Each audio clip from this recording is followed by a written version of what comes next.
Adelante, por favor. Perfecto, muy buenas noches a todos los que nos siguen por medio de las redes sociales. Sean bienvenidos a esta última sesión del ciclo virtual o el conversatorio virtual de Trenes y Memorias, un espacio que hemos destinado para la visibilización, el rescate y la puesta en valor del patrimonio ferroviario, celebrando a aquellos que han hecho posible que los trenes y los ferrocarriles puedan surcar el altiplano, los valles y el oriente boliviano. En esta oportunidad quisiera presentarles a nuestra primera ponente, a la arquitecta Gabriela Segarra Salas, quien nos va a hablar sobre la Red Latinoamericana de Museos Ferroviarios. Permítame presentarla antes de comenzar la exposición. La arquitecta Gabriela Segarra es arquitecta por la Facultad de Arquitectura y Artes Plásticas de la Universidad Nacional de San Antonio Abad del Cusco. Es máster en arte, museos y gestión del patrimonio histórico por la Universidad Pablo de Olavide de Sevilla. Cuenta con estudios de especialización y capacitaciones en patrimonio cultural, museología y gestión patrimonial realizados en España, Argentina, Ecuador y México, así como formación en proyectos de inversión pública y privada, dirección de proyectos y gestión de riesgos. Es impulsora y articuladora de la Red Latinoamericana de Museos Ferroviarios, iniciativa orientada a la investigación, difusión y puesta en valor del patrimonio ferroviario en la región. Actualmente se desempeña como supervisora de estudios definitivos en la Unidad Ejecutora de Inversión del Ministerio de Comercio Exterior y Turismo del Perú. Distinguida arquitecta, muy buenas noches, sea bienvenida a este espacio y a este conversatorio. Antes de dar la palabra, igual recuerdo a todos los que nos siguen que pueden hacer sus preguntas por medio de la transmisión de Facebook en la página de la Fundación Cultural Banco Central de Bolivia. Vamos a leerlo una vez termine la arquitecta para que ella nos pueda responder. Ahora sí, sin más preámbulos, distinguida arquitecta, muy buenas noches. Muy buenas noches, muchas gracias por la invitación. Es un honor participar en este conversatorio en el marco del Día del Trabajador Ferroviario Boliviano, una fecha que, bueno, conmemora mucho la actividad histórica y también la memoria viva, ¿no? Que atraviesa nuestros territorios, las comunidades y todas las generaciones en América Latina.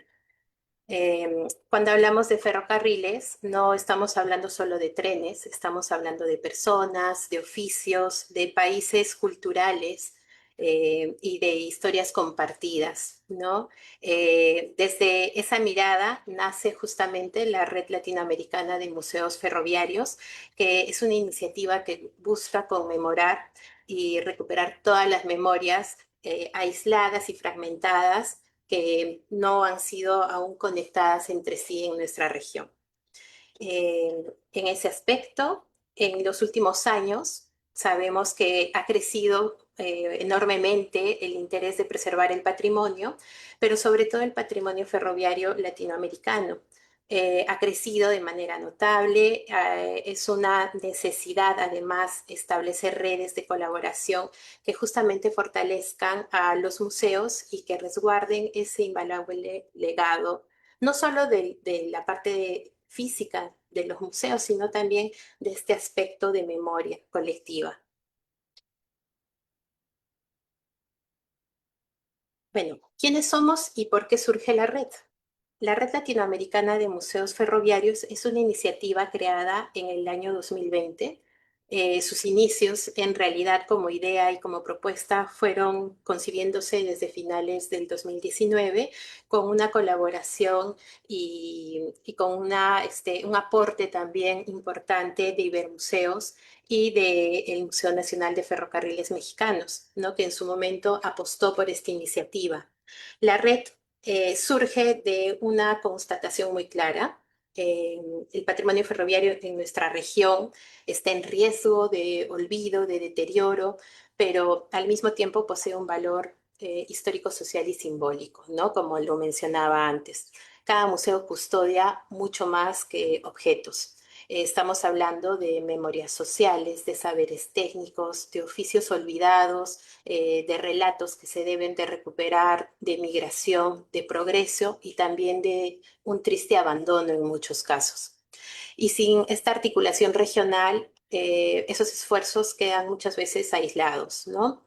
Es importante, además, todo lo que mencionó en el conversatorio el día de ayer Alice Benvenuti de Brasil. Ella hizo una exposición magistral justamente en el marco de este tema de persona y colectividad y la comunidad, que es muy importante conservar y preservar.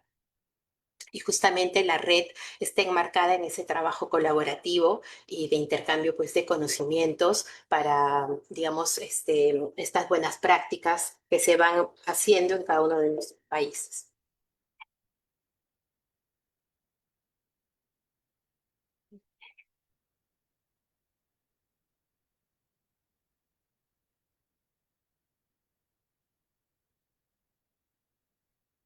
¿Por qué es importante el patrimonio ferroviario? Preservar el patrimonio ferroviario es un ejercicio que no debe verse desde la nostalgia, debe verse más bien como una política y un tema de aporte cultural del presente. Importa el ferrocarril porque fue una estructura, digamos, que unió territorios, que fortaleció economías, que generó muchos intercambios de vida cotidiana en nuestros países. Importa también porque permite fortalecer identidades, no solo locales, sino también identidades en torno a un turismo cultural sostenible. Mucho de lo que mencionó también una de las ponentes ayer, que también forma parte integrante de la red latinoamericana, que fue la directora del Museo Ferroviario Nacional de Tacna. Ella destacó mucho el valor de cómo preservar y difundir el patrimonio ayuda a generar cultura sostenible en torno al turismo, ¿no? En ese sentido, pensamos que en muchos pueblos de América Latina existen estaciones de tren que son edificaciones muy grandes, pero que a veces se encuentran abandonadas y sin embargo siguen preservando una memoria única, ¿no? Que nosotros debemos de continuar difundiendo y conservando para las generaciones futuras también.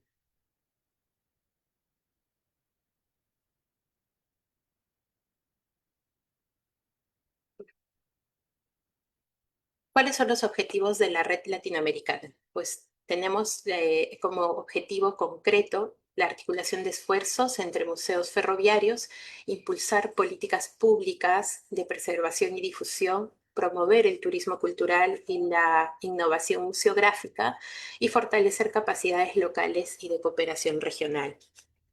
La red, es importante mencionarlo, no busca homogeneizar, sino potenciar la diversidad de experiencias ferroviarias en América Latina. Justamente en esa diversidad encontramos las riquezas y las fortalezas para poder hacer crecer esta red de manera democrática y sostenible. Durante todo este trabajo que venimos haciendo ya desde el año 2020, se ha forjado todo un proceso de consolidación de la red, que es un trabajo netamente colaborativo. No lo he hecho sola en ningún momento. Se viene articulando ya con la participación de museos que desde un primer momento pudimos contactar y a quienes se le denominan socios estratégicos. Con estos socios estratégicos hemos podido construir y definir los lineamientos para conformar la red, establecer las fases de implementación progresiva, porque es un trabajo arduo, primero de poder mapear a todos los museos o espacios culturales en torno a América Latina. Proponer una mesa directiva y las agendas de trabajo también es un tema que constantemente venimos construyendo con los socios estratégicos y demás miembros de la red latinoamericana. Se han ido trabajando la adhesión progresiva también de más museos ferroviarios en lo que va de estos un poco más de 5 años de trabajo, ¿no? Un hito importante en todo este proceso de consolidación, pues es el primer encuentro de socios estratégicos que se dio el año 2022, donde pudimos tener intercambios de conocimientos, de lecciones aprendidas, de fortalezas, pero también fue nutritivo poder conversar las falencias y aquellas inquietudes que marcaban a cada uno de los museos, ¿no? Es justamente ese el trabajo que busca tener la red para poder visibilizar a cada uno de estos espacios y ese trabajo colectivo.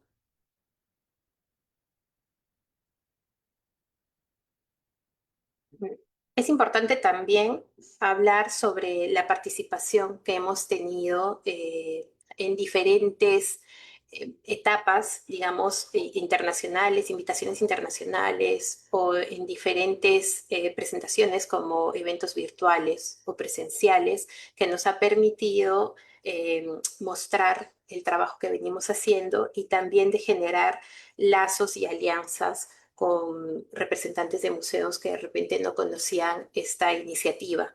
Entonces, es así que hemos participado desde el año 2020 en encuentros promovidos por los museos que son miembros de la red y de esa manera también se ha colaborado en visibilizar todo el esfuerzo que hay detrás de armar un evento que ustedes hoy día y durante toda esta semana han visto el trabajo logístico y el trabajo creativo que hay detrás de organizar cada una de estas iniciativas, ¿no? Que permite resaltar justamente el patrimonio ferroviario. Asimismo, hemos logrado publicaciones en revistas especializadas en entornos museográficos en Argentina, con la revista ADIMRA, la revista Mirada Ferroviaria de México, también tiene una publicación que habla precisamente de la participación de las mujeres en entornos ferroviarios y cómo se ha ido construyendo esta participación también desde la red de museos ferroviarios de Latinoamérica. ¿No? Estas publicaciones representan un importante paso para nosotros porque ayudan a reconocer nuestro trabajo y el trabajo de cada uno de los actores de la red en un ámbito especializado, ¿no? En torno a lo museológico, a las acciones de restauración, de conservación, en los temas de investigación, ¿no? Que es muy importante destacar. Es importante también tener en cuenta que la visibilidad no es un fin en sí mismo, pero sí una herramienta clave para poder fortalecer este patrimonio que buscamos justamente preservar. En cuanto a la difusión que se ha tenido en prensa internacional, pues nos da mucho gusto realmente ver los rebotes en la prensa o la cobertura que se ha dado en Argentina, Brasil, México, Perú y Cuba cuando los museos miembros se iban sumando a la red, pues era reconocido en sus localidades y esto nos da mucha satisfacción, ¿no? Nos ayuda también a empoderarnos y seguir trabajando en esa articulación con más instituciones.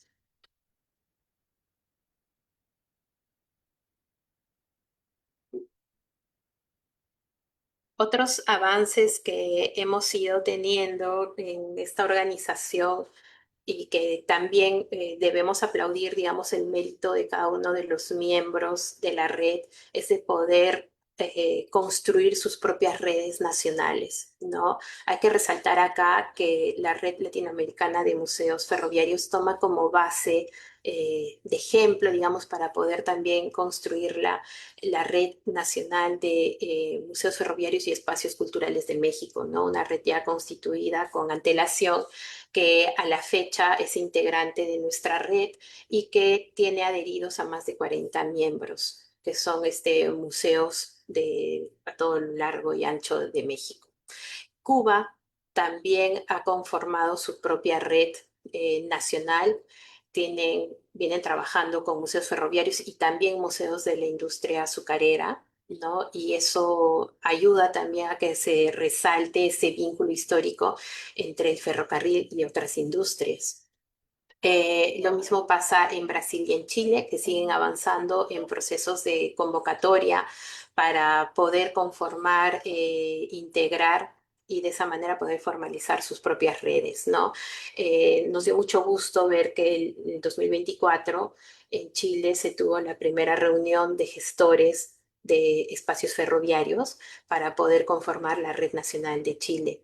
Entonces, este tipo de compromisos son los que busca la red porque a través de estas participaciones también buscan tener representatividad en la red latinoamericana, ¿no? Y justamente eso permite eh, afianzarnos como colectivo.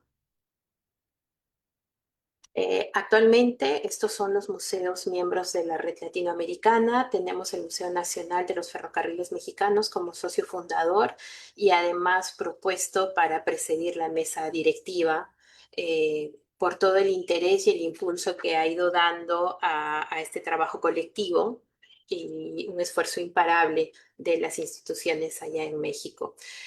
Está, como lo mencionaba antes, la Red Nacional de Museos Ferroviarios y Espacios Culturales, con más de 40 museos adheridos a su red y por ende adheridos también a la red latinoamericana.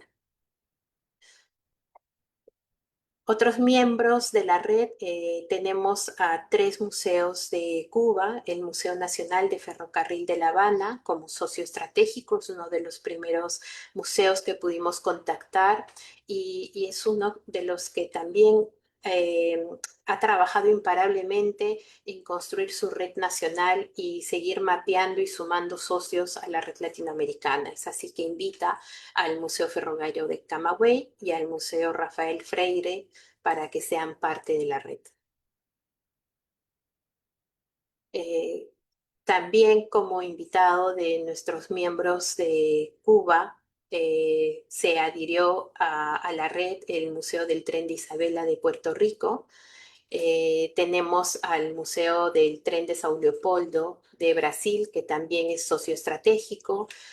Ayer Alice, que estuvo exponiendo, pues la exdirectora del museo, que también ha hecho un trabajo impresionante para afianzar todo el tema de preservación y difusión del patrimonio ferroviario en su comunidad. De Bolivia tenemos como representantes el Museo Ferroviario Simón Patiño de Machacamarca. En algún momento integraron también el Museo de Huaki y de Uyuni. Lamentablemente por algún cambio de gestión de la administración, pues se perdió contacto, pero esperamos que a través justamente de este espacio podamos retomar ese enlace porque nos parece riquísimo el patrimonio ferroviario que ustedes tienen y sería importante poder mantener ese intercambio de conocimientos y que puedan volver a la red latinoamericana ya como una red nacional boliviana. Desde Perú, pues el Museo Ferroviario Nacional de Tacna, también socio estratégico de la red y socio fundador, al igual que el Museo Nacional de los Ferrocarriles Mexicanos. En Uruguay, el Museo Ferroviario Don Eduardo Hernández Peña, también socio estratégico de la red, y el Museo Ferroviario Estación Míguez como miembro. En Argentina tenemos al Museo Municipal Ferroviario de Villa María, socio estratégico de la red, y el Museo Ferroviario Municipal de Formosa, que también es un socio estratégico de la red. Con estos museos han sido los primeros vínculos los que hemos tenido desde el año 2020 y hemos seguido durante todo este periodo trabajando. Chile, a través del Museo Virtual Ferroviario de Estación Baquedano, es miembro de la red y además uno de los impulsores para poder conformar la Red Nacional de Museos Ferroviarios en Chile. Con esto podemos decir que tenemos a 9 países latinoamericanos adheridos a la red: Brasil, Perú, Cuba, México, Chile, Argentina, Uruguay, Bolivia y Puerto Rico. Y esto en cifras pues representa aproximadamente el 42.86% de los países de la región, ¿no? Considerando a 21 entidades, entre ellas podemos diferenciar 20 países soberanos más Puerto Rico. El objetivo en sí es alcanzar una representación democrática para lograr una participación mayoritaria, es decir, tener más del 50% de países que representen a Latinoamérica, y para eso necesitamos adherir a 2 países más. ¿no? Estamos hablando de un total de 11 países que se requeriría para poder conformar nuestra mesa directiva.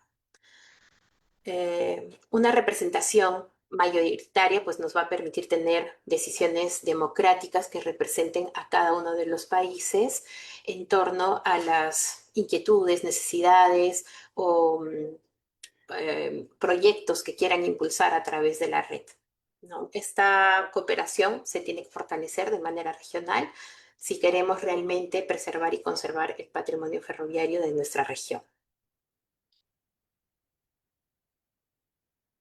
Bien, en ese sentido, para poder formar parte de la red latinoamericana de museos ferroviarios, el procedimiento es bastante sencillo.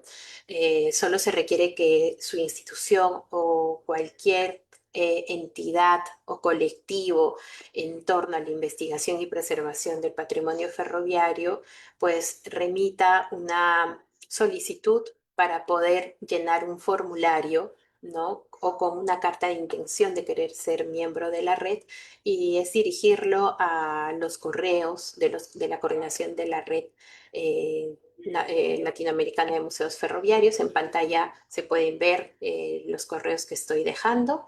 Y bueno, tener en cuenta que unirse a la red siempre va a ser un ganar-ganar, es fortalecer no solo un proyecto individual, sino trabajar ya proyectos de manera colectiva.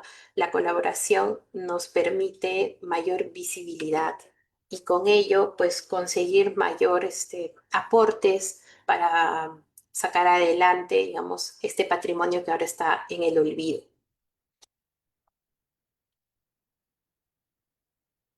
Bien, antes de cerrar, quería decirles que la red latinoamericana continúa creciendo. Existen distintas modalidades para poder colaborar.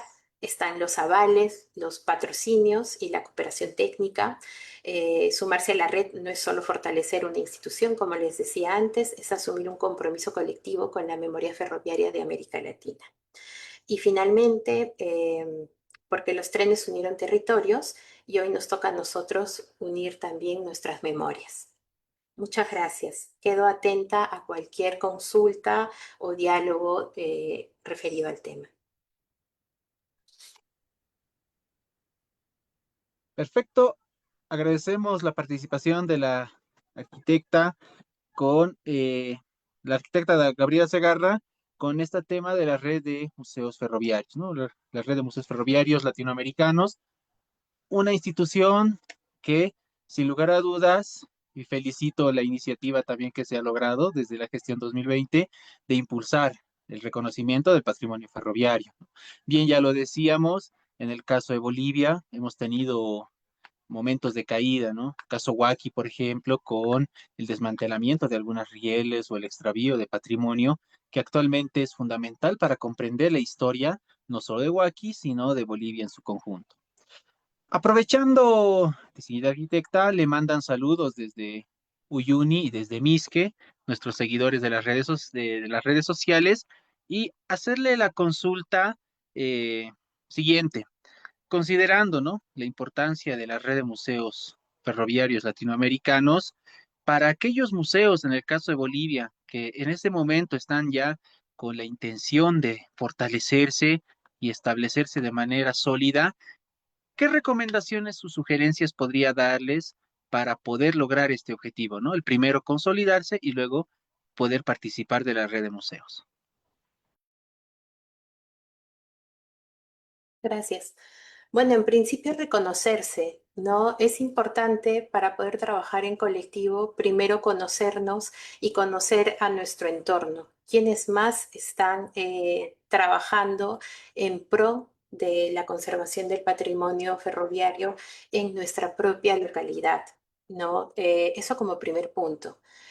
Hacer un mapeo de cómo se encuentra, digamos, este patrimonio en cada una de sus localidades, qué tipo de incentivos recibe o no, el estado de conservación.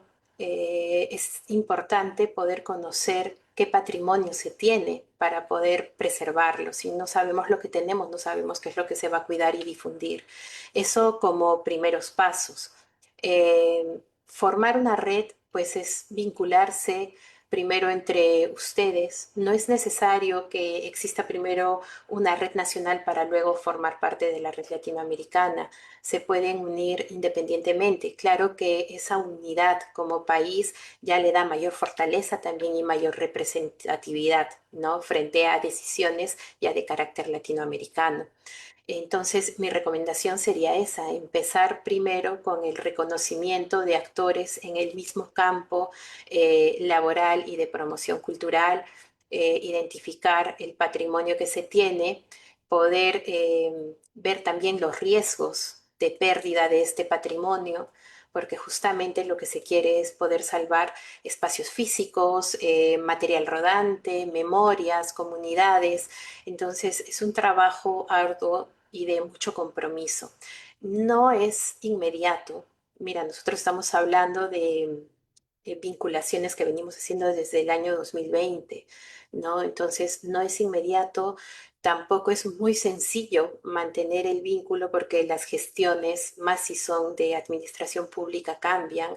Por eso es importante que sí se pueda trabajar con representantes o patronatos de los museos que van a estar independientemente del cambio de las gestiones para que se pueda justamente consolidar esta idea y trabajar en pro de esta conservación y difusión del patrimonio.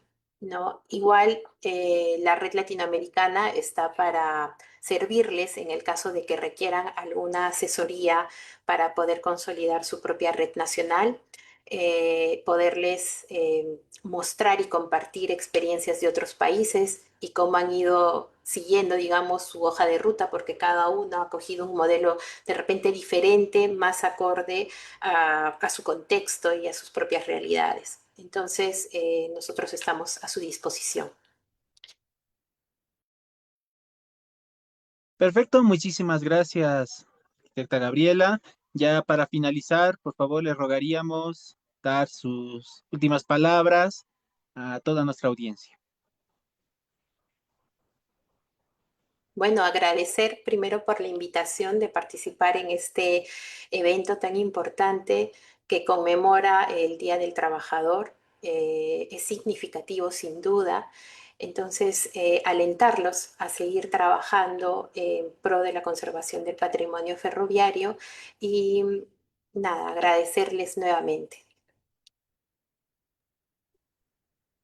Muchísimas gracias. Con estas palabras, eh, nuevamente agradecemos a la arquitecta Gabriela Segarra por su participación en este ciclo virtual de conferencias, Trenes y Memorias, un espacio destinado a la revalorización del patrimonio ferroviario. Ella nos ha acompañado con su ponencia Red Latinoamericana de Museos Ferroviarios. Agradecerle nuevamente, señorita arquitecta, y con su permiso, le damos la bienvenida a nuestro próximo ponente, al licenciado David Aruquipa Pérez. Él es director de Patrimonio del Viceministerio de Cultura, Turismo y Folclor, dependiente del Ministerio de Turismo Sostenible, Culturas, Folclor y Gastronomía. Él nos va a presentar en esta noche el tema protección y valorización del patrimonio cultural industrial como política cultural en Bolivia. Antes de darle la palabra, me permito dar una pequeña descripción del licenciado. David Aruquipa Pérez es licenciado en Administración de Empresas, máster en Estudios de Género y tiene estudios superiores en Preparación y Evaluación de Proyectos. 20 años de trabajo por los derechos sociales y culturales. Fue delegado ante organismos internacionales como la UNESCO, la Organización de Estados Iberoamericanos, el Mercosur y otros espacios sobre patrimonio cultural. Fue directivo regional de la Cámara Latinoamericana por el Derecho a la Educación. Fue jefe nacional de gestión cultural de la Fundación Cultural Banco Central de Bolivia y actualmente es director general de Patrimonios Culturales del Ministerio de Turismo Sostenible, Culturas, Folclor y Gastronomía. Distinguido licenciado David, muy buenas noches. Le cedo la palabra para que empiece con su exposición. ¿Cómo está? Muchas gracias. Un gusto estar compartiendo con ustedes. Saludar a Gabriela Segarra, a quien, bueno, le escuché parte de su ponencia, muy interesante, a Juan Carlos Patón y a todas las personas que pues nos están siguiendo en esta jornada de trenes y memorias. Primero, hoy es un día importante, el 21 de enero es el Día del Ferroviario Boliviano. Se ha tenido una agenda muy importante todo el día. Hemos estado en el Viceministerio de Culturas y Folclore, justamente compartiendo espacio de una intención de firma, ¿no? Ha sido una carta para la conformación de la red de trenes de Bolivia, y eso creo que es uno de los aspectos que debemos resaltar. Hemos resaltado pues toda la importancia que tiene la presencia de los ferroviarios en nuestro país, ya que los trenes y memorias en la política cultural de Bolivia pues es hablar de historia, de desarrollo cultural.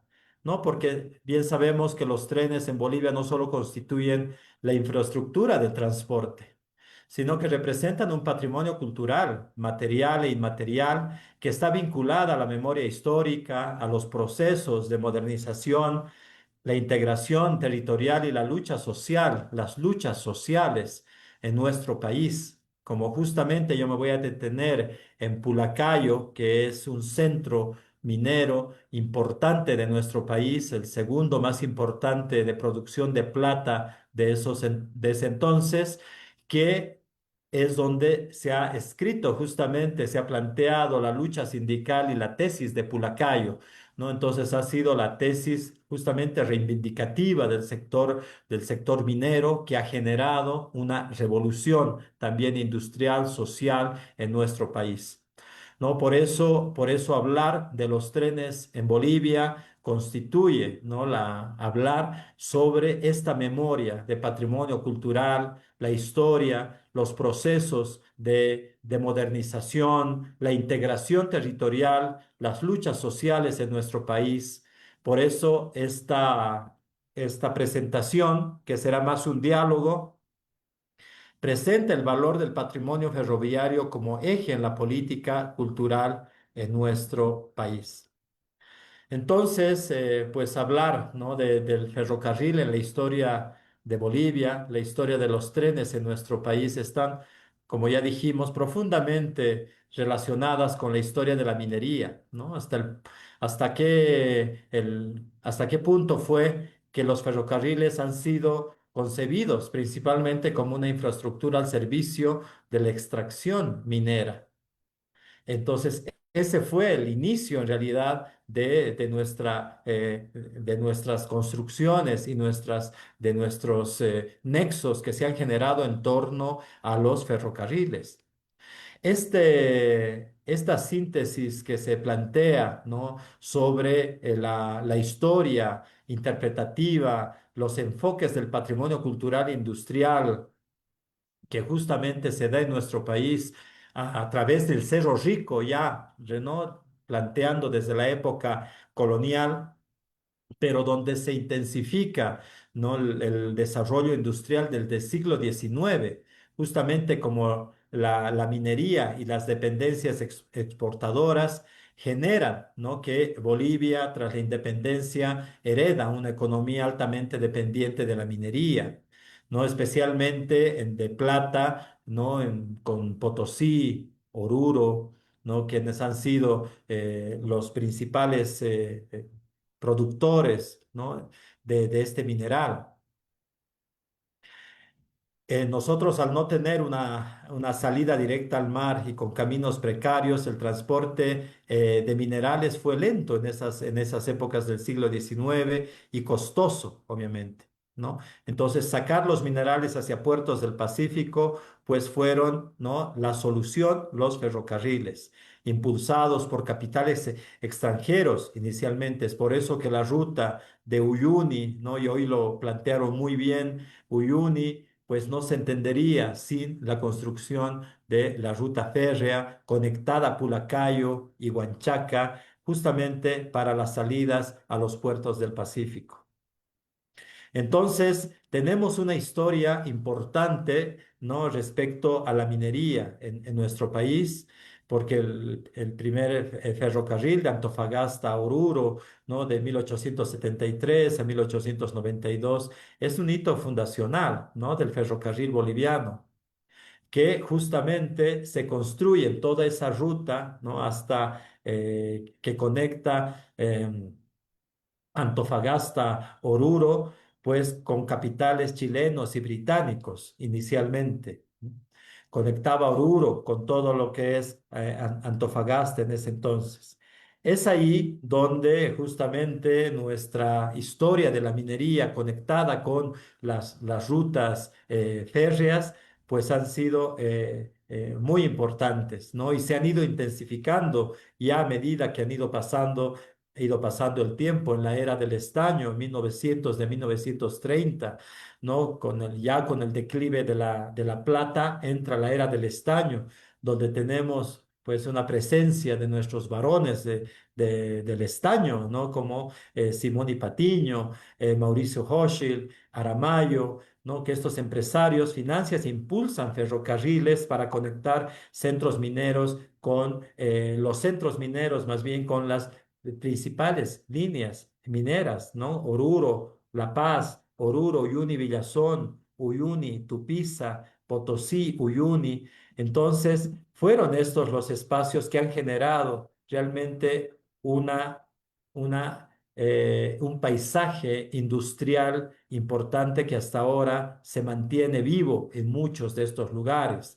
No es por eso que la política de patrimonio cultural sí está enfocada en el registro, la catalogación de estos principales centros mineros. Han habido trabajos importantes que se han ido realizando desde distintas instituciones, que ahora se intensificará desde el Viceministerio de Culturas y Folclore, que depende del Ministerio de Turismo Sostenible, Culturas, Folclore y Gastronomía, pues con un registro de los principales centros mineros que actualmente pues no están en operación, muchos de estos que han quedado como patrimonio industrial, pero en muchos de estos lugares todavía la actividad minera es parte fundacional, ¿no? De sus centros mineros. Entonces convive los espacios de patrimonio industrial todavía con los espacios de operación constante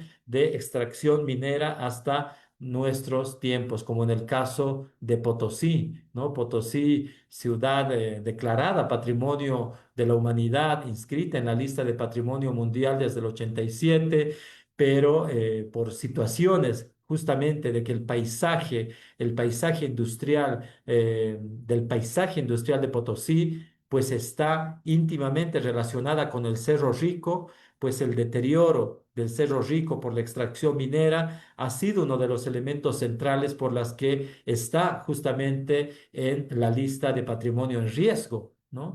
Es por eso que es importante ver esta relación del patrimonio cultural, en este caso la ciudad histórica, el patrimonio industrial, ¿no? Venida por los cárcamos, los ingenios del Cerro Rico, pero también el patrimonio medioambiental, ¿no? Que se han ido construyendo en el marco de este gran complejo industrial minero que se ha dado en Potosí, la construcción de las lagunas artificiales de Caricari, ¿no? Que son representativas, que han dado vida a estos molinos, a estos ingenios, donde justamente la actividad minera se ha ido desarrollando desde la época colonial, o sea, son 500 años y más de explotación minera de este Cerro Rico que justamente está en la lista de Patrimonio Mundial y actualmente haciendo los esfuerzos para que pueda salir de la lista mundial en peligro desde el 2014.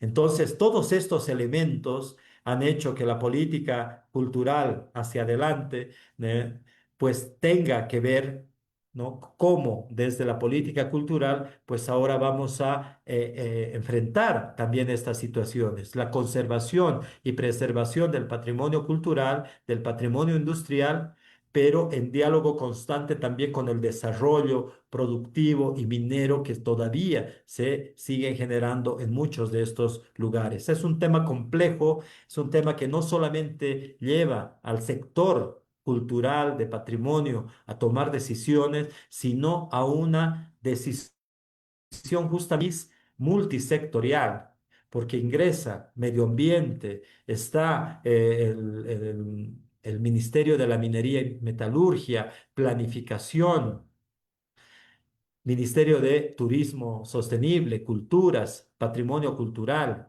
¿no? Entonces, como verán, es un complejo de toma de decisiones para poder encarar esta mirada del patrimonio cultural en nuestro país y justamente enfocado al patrimonio industrial, minero y a la conexión de las líneas férreas, pues muy bien, es un ejercicio importante que ahora a través de la política, de nuestra legislación, pues se va a realizar. Es por eso, ya con esta introducción, que me gustaría sí, presentarles a partir de una experiencia importante como es el Centro Minero de Pulacayo, cómo la política también va a consolidar este proceso, porque a ver, me confirman si puedo hacer la presentación, por favor, si sale la presentación. ¿Se puede ver? Y todavía no, A todavía ver, a no ver, a ver. aparece. Un momento. ¿Ahora? Sí, está empezando. Ahora sí, Pulacayo.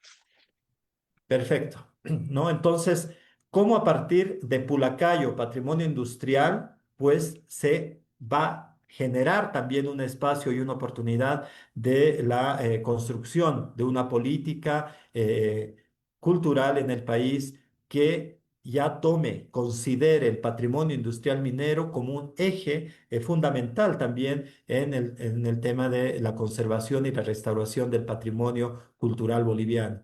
¿No? Sabiendo que el patrimonio industrial pues, es uno de los patrimonios que también tenemos la responsabilidad justamente desde el Ministerio de Turismo Sostenible, Culturas, Folclore y Gastronomía de encarar, ¿no? Entonces, ahí vemos qué entendemos en el marco de patrimonio industrial desde nuestra legislación y desde las cartas que habíamos firmado como país, ¿no? En torno a muchos espacios internacionales, como es la Carta de Nizhny de Tajil sobre el patrimonio industrial. Entonces, ahí se plantea, ¿no? Que el patrimonio industrial, ¿no? Es parte, posee un valor histórico, tecnológico, social, arquitectónico, científico, y estos restos consistentes en edificios, maquinarias, talleres, molinos, fábricas, minas y sitios para procesar y refinar almacenes, depósitos, lugares donde se genera, se transmite y se usa energía, los medios de transporte, que ahí viene justamente toda la infraestructura de las líneas férreas, así como los sitios donde se desarrollan las actividades sociales relacionadas con la industria, tales como la vivienda, el culto religioso, la educación, está enfocado en esta lectura de patrimonio industrial o paisaje industrial, ¿no? Porque si bien vemos, ¿no? Que el patrimonio cultural corresponde en el marco de nuestra, a todos los bienes muebles, inmuebles, también a la era industrial que poseen este valor histórico, tecnológico, social y arquitectónico. Está compuesto pues por toda esta infraestructura, maquinarias, los edificios, las fábricas, ¿no? Que justamente son un elemento central. Entonces, en ese sentido, los valores que tiene el patrimonio industrial es que en el caso de Pulacayo en específico, porque es uno de los elementos que nosotros vamos a preparar el expediente para su candidatura como patrimonio de la humanidad. ¿no? Porque ya está en nuestra lista indicativa y por ende, pues al plantear los valores que tiene este patrimonio industrial, pues es evidencia que las actividades que han tenido y aún tienen son profundas, ¿no? Tiene profundas consecuencias históricas como las que hemos ido conversando desde el inicio de esta charla, ¿no? Y los motivos para proteger este patrimonio industrial, pues se basan en ese valor universal que genera toda la evidencia de esta infraestructura que tienen singularidades, ¿no? Y muy peculiares, ¿no? El patrimonio industrial tiene este valor social como parte del registro de las vidas de hombres y mujeres y como tal proporcionan un importante sentimiento de identidad, como en el caso de hoy estamos conmemorando el Día del Ferroviario boliviano. Entonces, todas las historias que se han tejido, todo ese valor social de conexiones, de historias, de memorias, hasta de lecturas, de cantos, de música, de fiestas que se han ido generando en torno a la minería, pues justamente nos da ese valor social importante, el valor tecnológico, científico en la historia de la producción, la ingeniería, la construcción. También posee estos valores, el valor estético por la calidad de su arquitectura, diseños y otros, ¿no? Y estos valores pues son intrínsecos al mismo sitio, ¿no? Porque sus componentes, su maquinaria, su funcionamiento hacen este paisaje industrial, ¿no? Que se genera en una documentación escrita, en los registros intangibles de la industria almacenada en los recuerdos y las costumbres de las personas, ¿no? Ese es el trabajo que justamente genera, ¿no? Que la mirada integral de un sitio de patrimonio cultural pues no está disociada, ¿no? De los valores, de la cultura inmaterial, de todas las prácticas sociales, rituales y festivas que se generan desde estos espacios, ¿no? La rareza en términos de supervivencia de procesos particulares, tipologías de los sitios, paisajes, le añade un valor particular que debe ser evaluado cuidadosamente como tiene este valor esencial, ¿no? Este valor patrimonial en el caso del centro minero de Pulacayo. En este caso en específico existe este valor histórico justamente por la antigüedad, ¿no? De las instalaciones, porque marca un hito histórico de este sitio concreto y se genera este desarrollo industrial. Ya les habíamos comentado que es la segunda mina de plata más importante del mundo en esos momentos. Entonces es a partir de eso que se ha generado pues un valor importante y también en la inversión que ha generado un valor arquitectónico, en este caso, como es la originalidad o representación de los materiales constructivos, del valor estético, ¿no? De las características arquitectónicas que actualmente pues llevan a una belleza, ¿no? Industrial que se puede ver en este espacio, ¿no? El valor del conjunto, que justamente las fábricas que conservan su arquitectura y sus diferentes instalaciones mecánicas, pues han generado un tema de valor industrial importante por las residencias, la fábrica, que no es un contenedor aislado de las maquinarias, sino también son parte de un culto hasta museístico que actualmente Pulacayo ofrece, ¿no? A toda la gente que lo visita.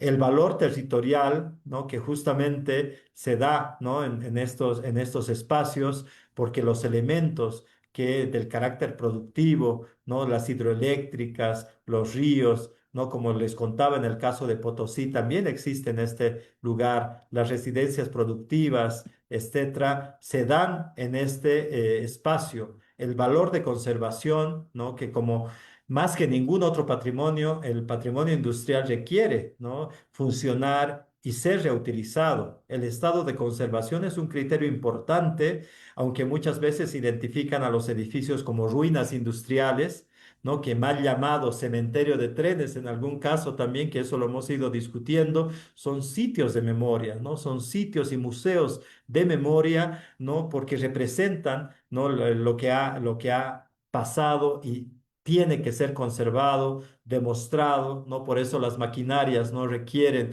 ¿no? De medidas de conservación y de uso constante. El valor didáctico que tienen las maquinarias y las instalaciones que justamente se dan esas experiencias con el Museo Ferroviario, tanto de Huaki, de Uyuni, como en el sitio industrial del Centro Minero de Pulacayo. Entonces, por eso, por todos estos elementos conceptuales que se tienen, es importante ver al Centro Minero de Pulacayo como un potencial para ser inscrito en la lista de Patrimonio Mundial, dando que desde el 7 de enero del 2003 Bolivia ya la ha inscrito en la lista indicativa bajo los criterios 3, 4 y 6 del Reglamento de Patrimonio Mundial de la UNESCO, por el entonces Viceministerio de Culturas del Ministerio de Desarrollo Económico. Entonces, estos criterios justamente nos plantean por ser un testimonio único y excepcional de una tradición cultural, de una civilización viva o desaparecida.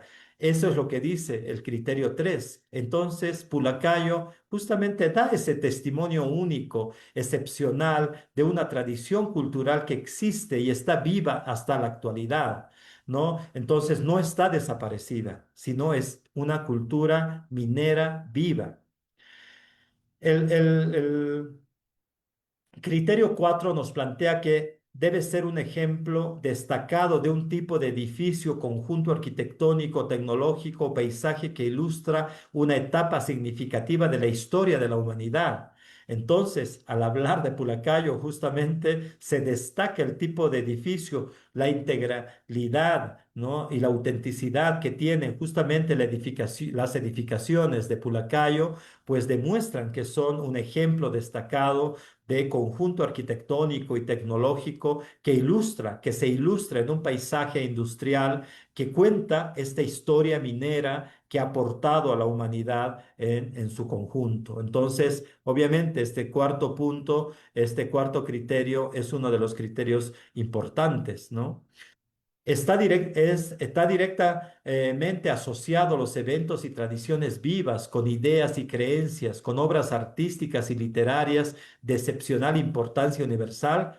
Claro que sí, ¿no? Porque este es uno de los criterios importantes por los cuales destaca Pulacayo, justamente porque ahí se ha realizado, ¿no? Una de las primeras movilizaciones importantes del sector minero de reivindicación justamente de derechos, ¿no? Y esto es un elemento central que entra dentro de esta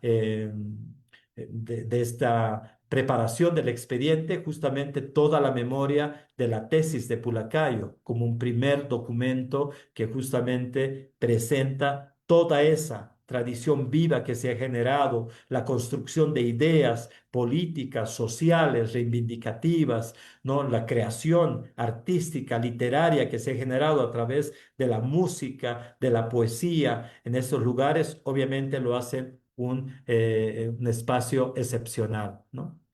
Entonces, quienes no conocen y también aquí quienes nos están acompañando de otros países, pues a Gabriela, ¿no? A invitarla en algún momento a visitar el Centro Histórico de Pulacayo o tal vez ya lo conoce, porque es importante conocerlo. Ahí tenemos un mapa de Pulacayo, ¿no? Que está en el departamento de Potosí, en el municipio de Uyuni, ¿no? Que justamente hoy estuvimos reunidos en esta firma. De intención de constitución de la red ferroviaria, donde justamente quedamos, ¿no? En este trabajo, en este compromiso de realizar la candidatura de este importante centro minero. ¿M? Está rodeada por varios cerros de la cordillera de Chichas, como el Cerro Paisano o o Pupusanio se encuentra en un cañadón de la cordillera de Chichas a una altitud de 4.200 metros sobre el nivel del mar. Ha sido fundado el 16 de diciembre de 1833 y fue reconocido como la población minera durante la presidencia de Eleodoro Villazón a través de una ley emitida el 24 de septiembre de 1912, ¿no? Los orígenes de la compañía minera Huanchaca nos remiten al año 1834. Su precursor, Mariano Ramírez, Concheitoro de 1872, Subieta de 1928, ahí están estos datos, en estos datos bibliográficos, ¿no? Es donde se constituyó como empresa netamente boliviana dedicada a la explotación de la minera de Pulacayo, incluyendo la instalación de un ingenio para el tratamiento de los metales, ¿no? Entonces, cabe indicar que las vetas de Pulacayo fueron trabajadas desde épocas prehispánicas acumulándose desde entonces voluminosos desmontes, entonces que también han generado un paisaje industrial importantísimo porque podemos reconocer solamente por este paisaje de los desmontes ya el ingreso al centro minero de Pulacayo, porque se genera una belleza también excepcional a nivel de paisaje industrial, ¿no? Entonces, tiene una historia larga, Pulacayo, una síntesis histórica que en el año 1879, en 1970, llegó a tener más de 60.000 habitantes, ¿no? Que llegaban y se establecían atraídos por el movimiento económico generado por la extracción de la plata. Esta posición privilegiada atrajo la atención de mineros en todas las épocas, existencia donde se evidencia, ¿no? Que justamente esta presencia de la extracción minera prehispánica, ¿no? Y debido a la influencia que la población minera ejerció, ¿no? Con esta presencia de 60.000 mineros en esta época, en el asentamiento se asentaron en Uyuni en 1899, donde ya se vincula la construcción del ferrocarril hacia Antofagasta para la exportación de la plata. Entonces, esa es la vinculación territorial que impulsa el presidente Aniceto Arce, ¿no? Entonces, Pulacayo juega un rol fundamental en la historia de la minería de Bolivia, ¿no? Que fue determinante en la historia de los ferrocarriles en Bolivia, por eso que al hablar de trenes y memorias, pues creo que uno de los epicentros que tendríamos que trabajar, pues es justamente Pulacayo, ¿no? Porque la historia del ferrocarril y 1870, ¿no? Y que estuvo ligada al origen del desarrollo de la minería, ¿no? La empresa Huanchaca construyó el tramo Pulacayo-Uyuni en 1890 y la línea Pulacayo-Huanchaca en 1892, que se extendería luego hasta la ciudad de Uyuni, ¿no? Entonces, como verán, ¿no?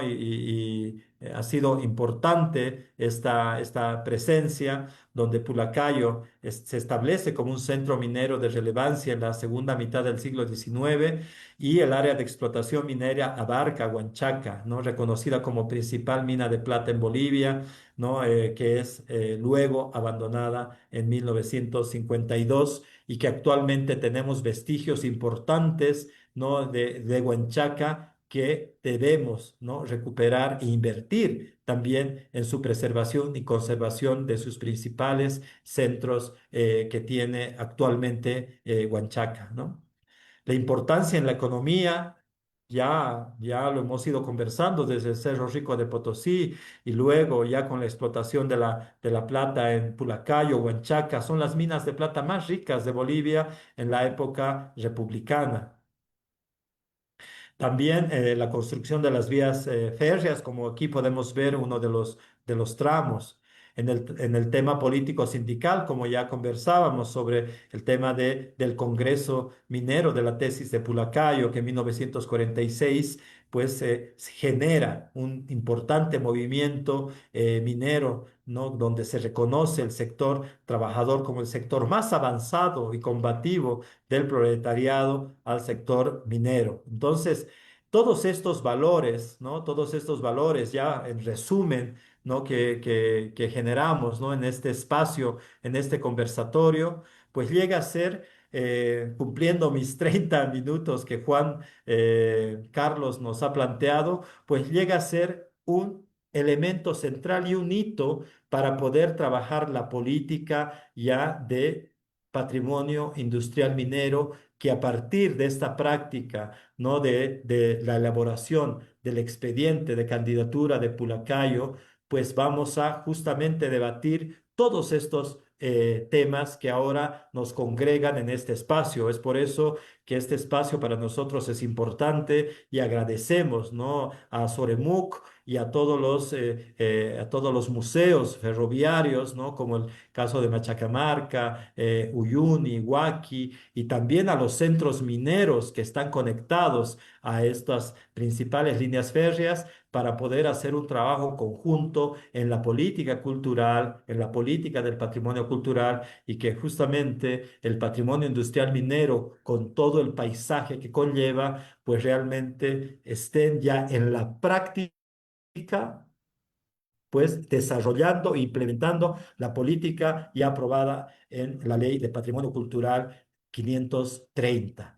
Entonces, creemos importante que bajar a la práctica en un desarrollo conjunto intersectorial, pues va a permitir que justamente todos estos elementos que tenemos desde manuales, reglamentos, sistemas de registro y catalogación, pues vayan implementándose desde este hecho concreto, ¿no? Por eso este resumen de trabajo que venimos realizando, pues vamos a compartirlos con ustedes y trabajar conjuntamente, tanto con el municipio de Uyuni, con el departamento de Potosí y obviamente todas las redes que tienen similar, ¿no? Similar trabajo, pues el acompañamiento va a ser muy importante para que sea un trabajo ya conjunto en sus propias regiones, municipios.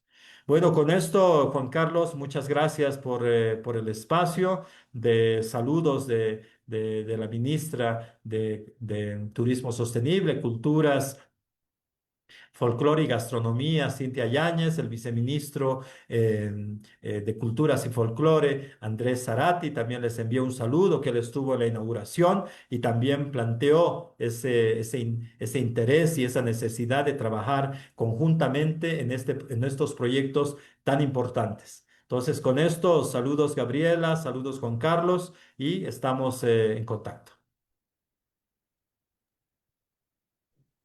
Perfecto. Agradecemos la participación del licenciado David Aruquipa en este ciclo virtual, o en este conversatorio virtual, Trenes y Memoria, un espacio destinado a la visibilización del patrimonio ferroviario a partir de la celebración de sus protagonistas.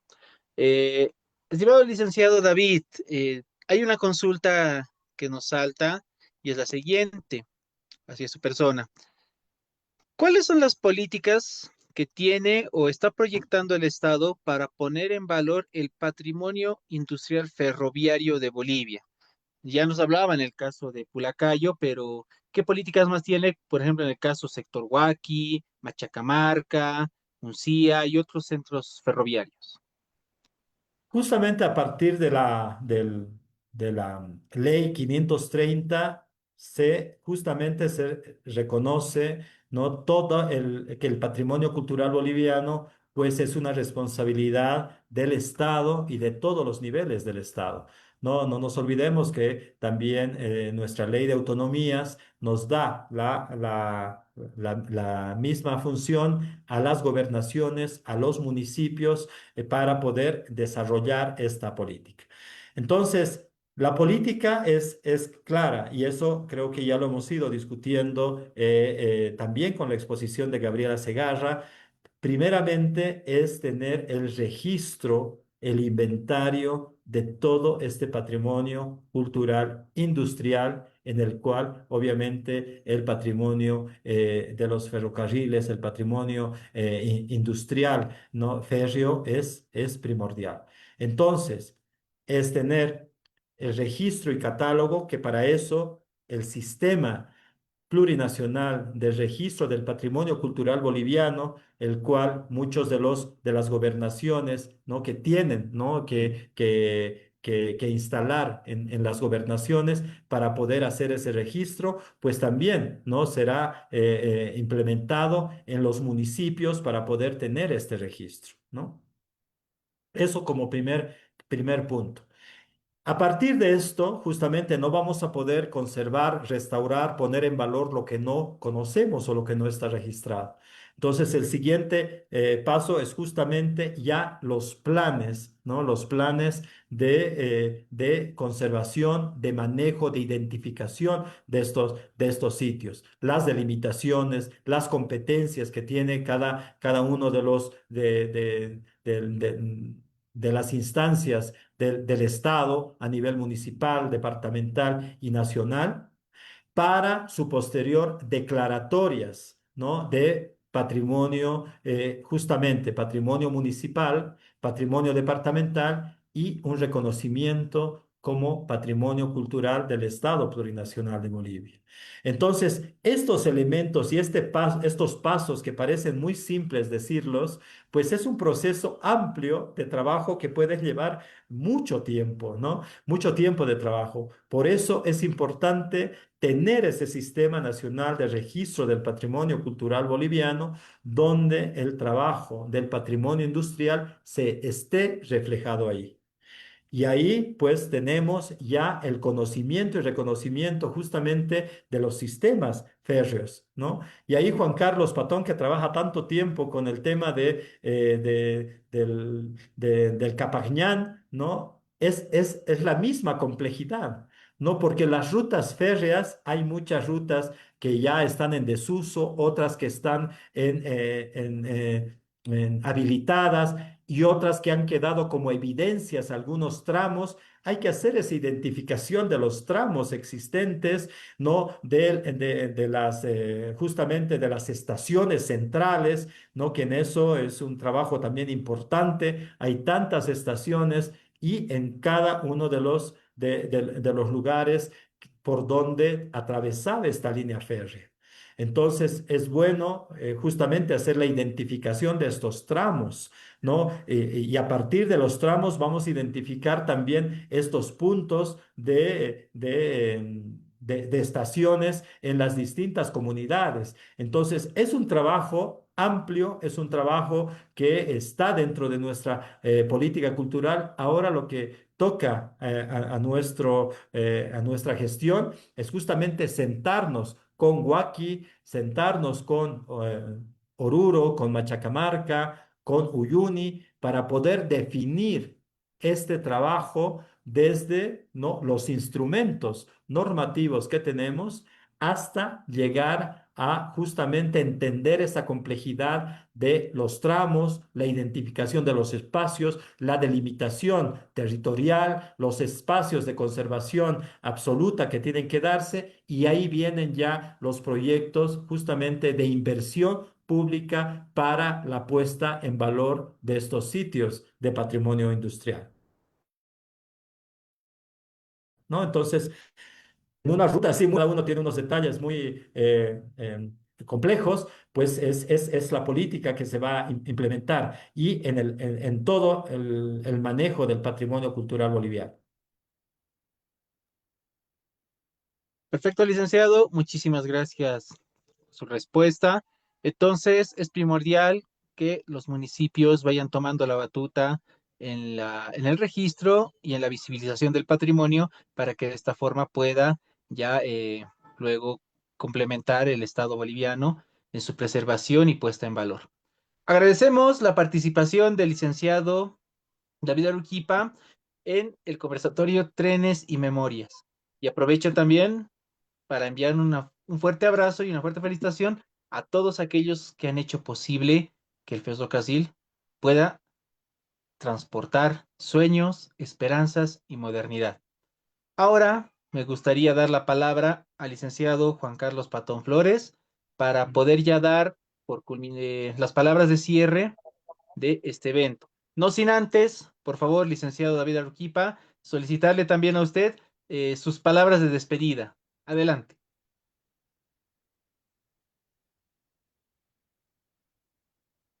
Si me puedes repetir, por favor. Bueno, le pedía sus palabras de despedida para nuestro público y sobre todo para nuestros ex trabajadores ferroviarios. Bueno, hoy día hemos tenido una conmemoración importante y en eso quiero agradecer a todos los trabajadores jubilados de los ferrocarriles, ¿no? A los jubilados ferroviarios de Huaki que estuvieron presentes acá y también seguramente en cada uno de los principales centros ferroviarios, pues tienen sus mismos asociación de jubilados. Quiero mandarles un saludo, un abrazo fuerte, agradecerles por todo el trabajo que han ido realizando, por haber, ¿no? justamente desarrollado todo ese trabajo tan importante que es conectarnos con el país, ¿no? Ya sea a nivel productivo, también a nivel social, ¿no? Donde se han generado tantas historias, decíamos, se han generado gastronomía, se han generado viajes, historias, memorias, hay una serie de situaciones, tenemos ahí pues la misma infraestructura de los ferroviarios aquí en la ciudad de La Paz, que ahora está justamente en el teleférico rojo como parte de evidencia, ¿no? De evidencia industrial, de presencia industrial, las viviendas que todavía están en el contorno, ¿no? de la ruta hacia la ciudad del Alto. Hay tanta historia que contar, por eso mil felicidades, seguimos conmemorando y pues a partir de esta conmemoración también el compromiso del resguardo de esta memoria, ¿no? Y esperemos que muy pronto publiquemos también muchos de estos trabajos que se están realizando, estos inventarios que vamos a ir realizando, porque es importante pues tener todo este registro y catalogación justamente, ¿no? Muy bien inventariado, pero también publicado para el conocimiento de las nuevas generaciones.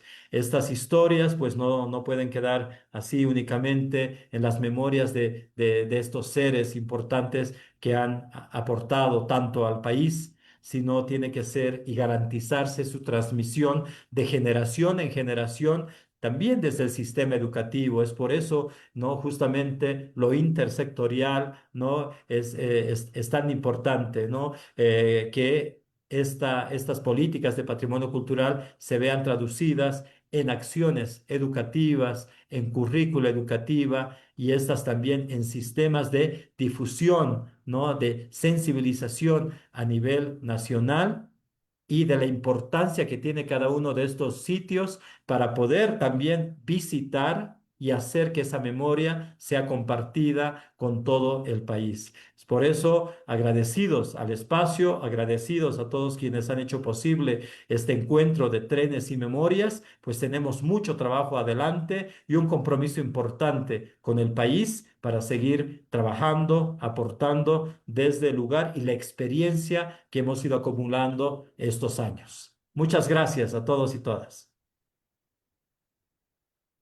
Agradecemos las palabras del licenciado David Orquipa. Ahora sí, me permito dar la palabra al licenciado Juan Carlos Pato Flores para dar las palabras de cierre y despedida de estas 4 jornadas que hemos tenido recordando y conociendo trenes y memorias. Adelante, licenciado Juan Carlos Pato. Muchas gracias, Carlos. En primer lugar, agradecer al Ministerio de Turismo, Sostenible, Culturas, Folclore y Gastronomía, de hecho también al licenciado David Aruquipa por su participación y su apoyo desinteresado siempre con Aceromú.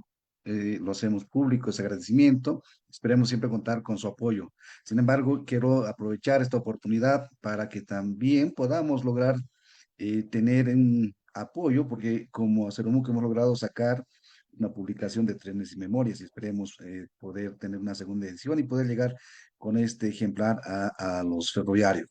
De la misma manera, también agradecer en este día tan importante a todos los jubilados ferroviarios del país. Hoy se llevó un acto muy importante, simbólico para ellos y como también para la organización de ACERMUC, con el apoyo del Estado, con el apoyo de la Fundación Cultural Banco Central de Bolivia, para poder firmar un acta de intenciones y que se pueda trabajar de manera mancomunada, intermunicipal y a través de ello pues lograr tener el apoyo del Estado. Esperemos que esta iniciativa prosiga y también podamos ir generando e involucrando a más personas. Hemos podido recibir también los comentarios a través de las redes sociales, de la plataforma del Facebook. Hay muchos lugares, hay muchos trabajadores que quisieran también contar su experiencia, contar sus anécdotas. Y esperemos que a través de la Fundación y a través del Estado poder tener estos espacios para poder conversar y conocer estas historias tan importantes y también rescatar esta memoria oral de los trabajadores ferroviarios de nuestro país.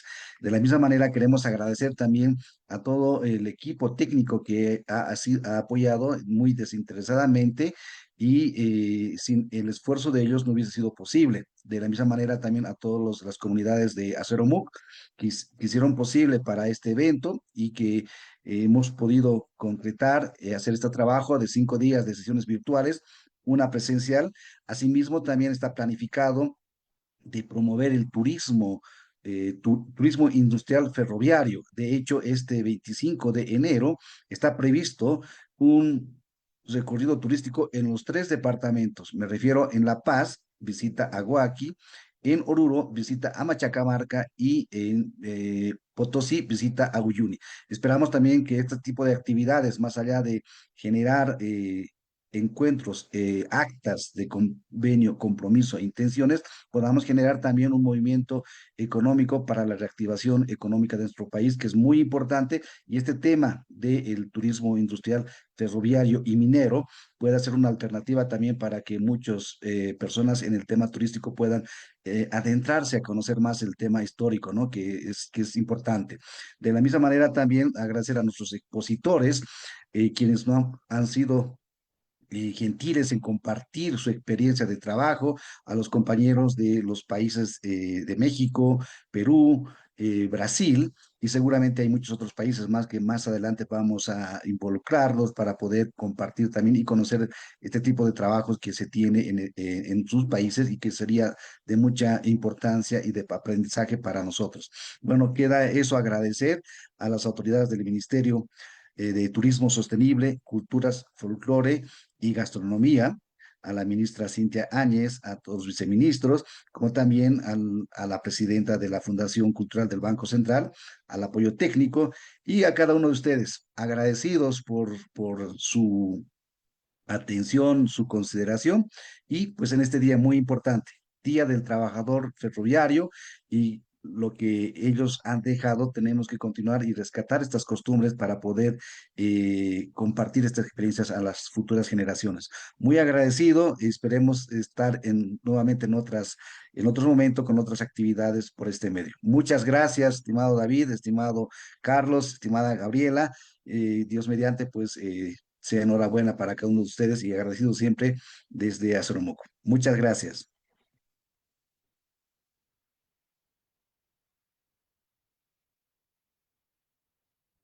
Con esas palabras, entonces damos por culminado, con un cierre muy importante y simbólico, este ciclo virtual de conversatorio titulado Trenes y Memorias. Nuevamente, hacer llegar una felicitación a todos aquellos que han hecho posible esta labor ferroviaria en Bolivia y han puesto, ya lo repito, sueños, esperanzas y modernidad en el escenario y en el camino boliviano. Agradecidos con todos por su atención. Deseamos que en otra oportunidad podamos reencontrarnos. Muchas gracias.